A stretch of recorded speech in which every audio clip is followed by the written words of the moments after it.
संदीप आचार्य, तुमने एक प्रश्न उपस्थित किया कि देव लिखने के लिए डी भी होना चाहिए, DEO होना चाहिए। इस संबंध में विस्तृत जानकारी का मैं बोध कराना चाहता हूँ। देवनागरी लिपि के अंतर्गत ओ, आ, को, खो, गो, घो और हो अक्षर का उच्चारण कंठ स्थान से होता है। चो, छो, जो, झो का उच्चारण तालु से होता है। री, टो, ठो, डो, ढो का उच्चारण मूर्धा से होता है। तो, थो, दो, धो का उच्चारण दंत से होता है। अब पो, फो, बो, भो, ऊ और ऊ का उच्चारण ओठ से होता है। इसी प्रकार न, ण, न, य, म का उच्चारण नासिका से होता है। इसी तरह आय का उच्चारण कंठ और तालु से होता है और औ का उच्चारण कंठ और होठ से होता है। और री और शो का उच्चारण मूर्धा से होता है।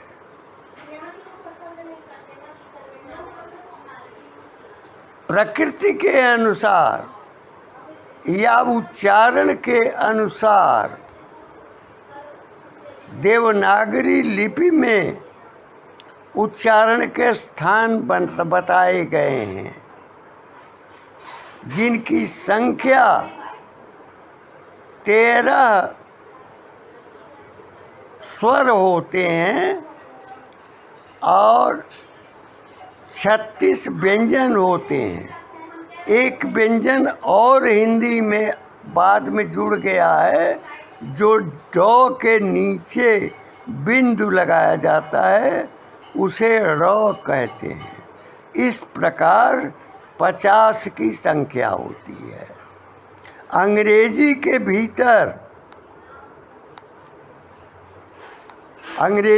भीतर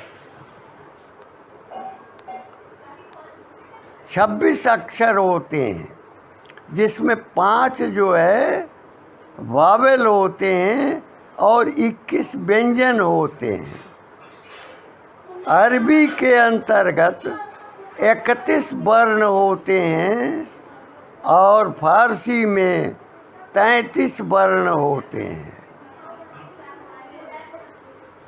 देवनागरी के समस्त वर्णों का समावेश 26 वर्णों में किया जाना उसी तरह से है जैसे सीपी में समुद्र को कायम रखना या भरना सागर में गागर को भरने जैसा होता है।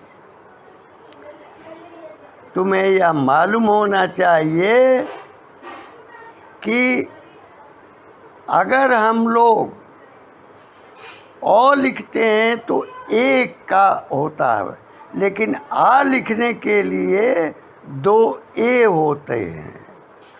और बी का उच्चारण जो है वो ओठ से होता है, बौ से होता है। चौ के लिए हम CH का प्रयोग करते हैं और छ के लिए CHH का प्रयोग करते हैं। और फिर जो है छ के लिए ऐसा ही प्रयोग होता है, और ज के लिए जे होता है, और झ के लिए JH होता है। इसी तरह से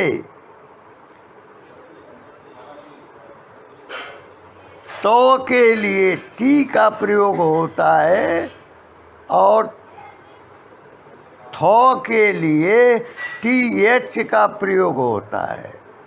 फिर डी आता है तो DH का प्रयोग ध के लिए होता है, और N का प्रयोग न के लिए होता है। इसी प्रकार जो P है उसका प्रयोग मन प के लिए होता है, लेकिन फ का प्रयोग PF के लिए होता है, और B का प्रयोग ब के लिए होता है, किंतु BH का प्रयोग भ के लिए होता है, और म का प्रयोग M के लिए होता है। य का प्रयोग या उसका उच्चारण जो किया जाता है YA के लिए किया जाता है। र का उच्चारण R के लिए होता है। ल का प्रयोग L के लिए होता है, और व का प्रयोग V के लिए होता है, किंतु ये भ के लिए भी होता है। इसमें अंतर है। तुमने जो प्रश्न किया वो प्रश्न जो है कोई अर्थ नहीं रखता, क्योंकि जब हम छ के लिए प्रयोग करते हैं तो KCHH का प्रयोग करते हैं, और त्र के लिए TRA का प्रयोग करते हैं। अज्ञों के लिए ZYA का प्रयोग करते हैं। यह केवल काम चलाऊं प्रयोग होता है। तुमको यह मालूम होना चाहिए कि PUT पट होता है, BUT बट होता है, CUT कट होता है। तो भिन्नता जो है उसमें विद्यमान रहती है। जब हम UP अप करते हैं तो भिन्नता विद्यमान रहती है। जो V का है, जब तुम डाइवर्जन कहते हो तो DIVERSION होता है, वहाँ वो होता है डाइवर्जन। डाइवोर्स वो DIVORSE होता है, डिवोर्स होता है।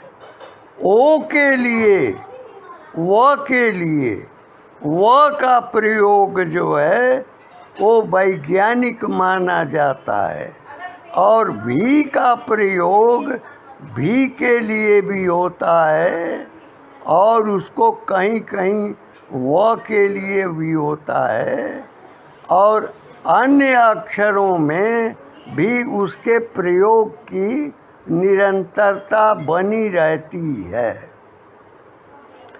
अंग्रेजी के 21 व्यंजन और जो 5 स्वर हैं उनमें इसको समाहित करने में विकटता आती है, और रोमन लिपि में जो ब्रिटेन का उच्चारण है वो भिन्न होता है।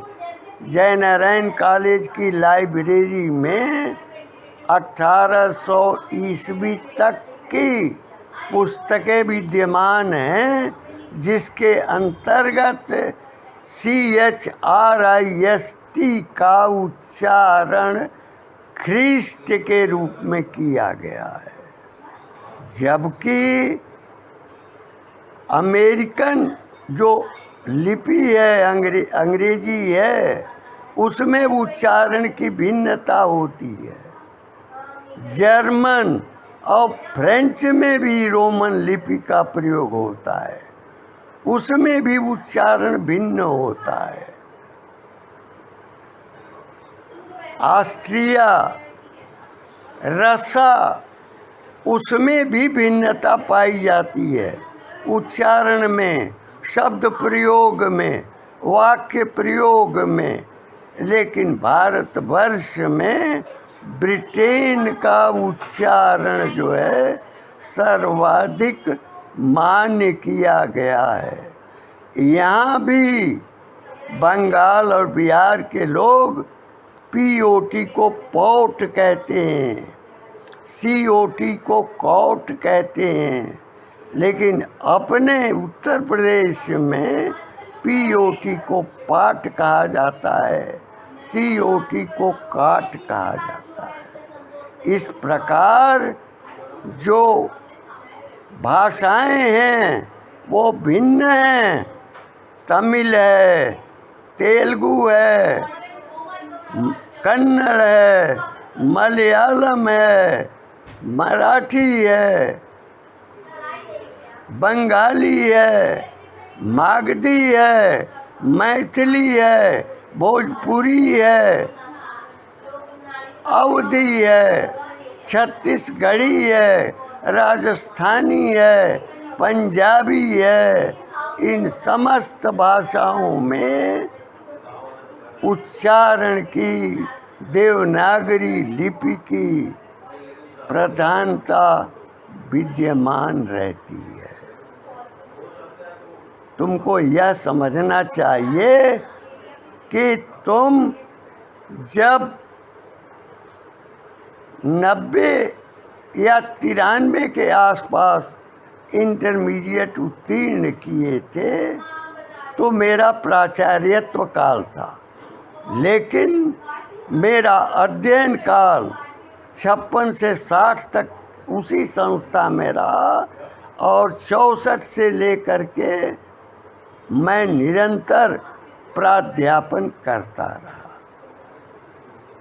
जो नरेंद्र देव पांडे लिखा है DEO, वह जो उसकी स्पेलिंग है उसको देने वाले द्वंद्व बिहारी लाल हैं, जो गणित के अध्यापक थे और साथ ही वह हमारे कक्षा अध्यापक भी थे।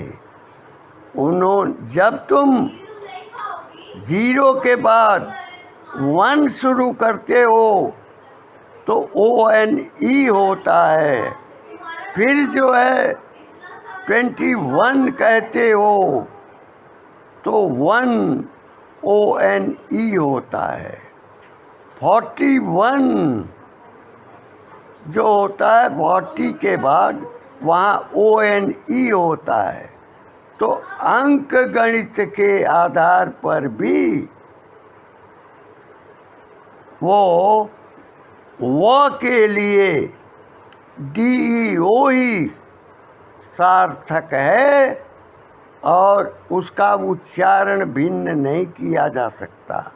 तुमको यह मैं बताना चाहता हूँ कि जिस काल में तुम अध्ययनरत थे और हमारे गुरु विद्वान मनीषी पद्मनारायणाचार्य जी के तुम वंशज हो, लेकिन यह चूक तुमसे क्यों हुई? आज जो विद्यार्थी हैं उनको देवनागरी का ज्ञान नहीं है, अंकों का ज्ञान नहीं है और भाषा जो है वो समाप्त सी हो गई है, अंग्रेजी प्रभावी हो गई है।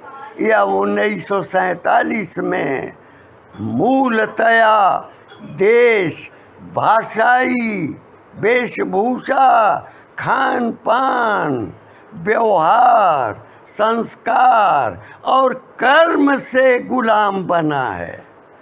और गुलामी आज विद्यमान है, जिसका स्रोत जवाहरलाल नेहरू है, जो ब्राह्मण कदापि नहीं था, न कदापि हो सकता है। उसने मैकाले की संस्कृति को थोपा और संस्कृत को, जो गुरुकुल थे, उसको विनष्ट किया, नष्ट किया और रोमन लिपि का प्रयोग किया। यही नहीं, विक्रम संवत और कलि संवत के स्थान पर ईसवी का संचालन किया। जो तिथियां हैं, हमारी तिथियां हमारी माताओं के पास विद्यमान हैं और वही उसको जीवंतता बनाए हुए हैं। विक्रमी संवत का प्रयोग जो है 1947 से प्रारंभ होना चाहिए था, किंतु जवाहरलाल नेहरू जो मैकाले का गुलाम था, अंग्रेज़ों का गुलाम था, उसने ईसवी का प्रयोग किया, भारतीय संवतों का प्रयोग नहीं किया था।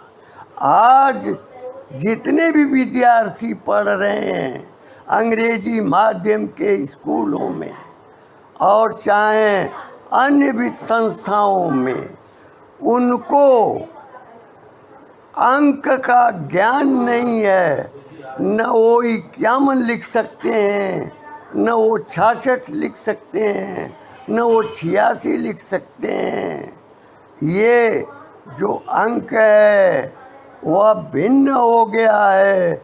इसी प्रकार लिपियां भी भिन्न हो गई हैं।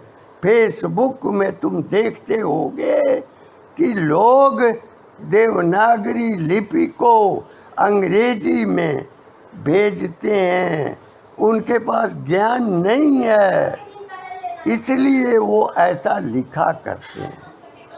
तुमको यह बताना चाहता हूँ कि हमारे नाम का जो DO है वही शुद्ध है और DV जो है वो अनुपयुक्त है, किसी विशेष प्रयोजन के लिए प्रयुक्त हो सकता है।